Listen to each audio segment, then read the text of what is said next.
السلام علیکم دوستانو، تاسو ته پته وي چې د 5000 د نوٹ په حواله باندې نوټیفیکیشن چلیدلې دی او د درې ورځې مخکې او بار بار هغه نوټیفیکیشن کې دا وینا شوې ده.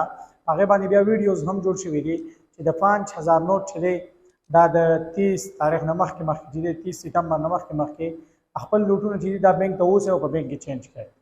دوستانو دغه نوټیفیکیشن چلیدلې او بالکل د اوریجنل پشان نوټیفیکیشن چې دا ښکارید. اوس دغه نوټیفیکیشن صحیح دی که صحیح نه دی په دغه باندې د وزراو یا د سټیټ بینک له حق لا هغې پې څه وایي دوستانو راځئ چې لږ واورو.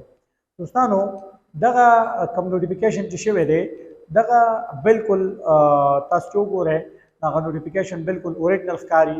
یو خو د هغې باندې لیکلي هم داسې شوي دي چې سړی وي چې دا نوټیفیکیشن بالکل اوریجنل دی او بالکل داسې نه ده. دا نوټیفیکیشن چې دا اوریجنل نه دی، دا نوټیفیکیشن بالکل جعلي دی.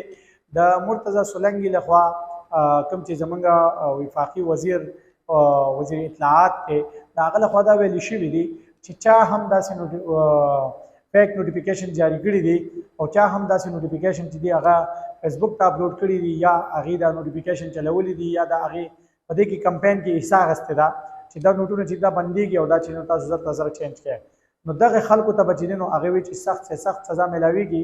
سپیشلی په سوشل میډیا باندې خلکو چې دی نو د هغې دپاره ډېر زیات هوا هغې له ورکړې ده او ډېر زر دغه خبر چې دی هغه وایرل شوی دی.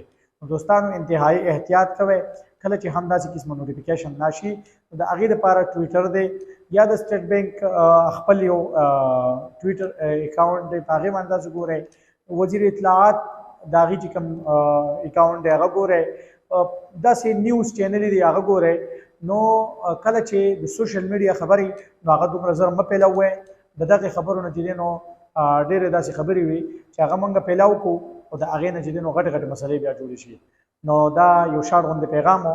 د نیکسټ ویډیو پورې ما مشتاق خان راکړي اجازت. الله په امان.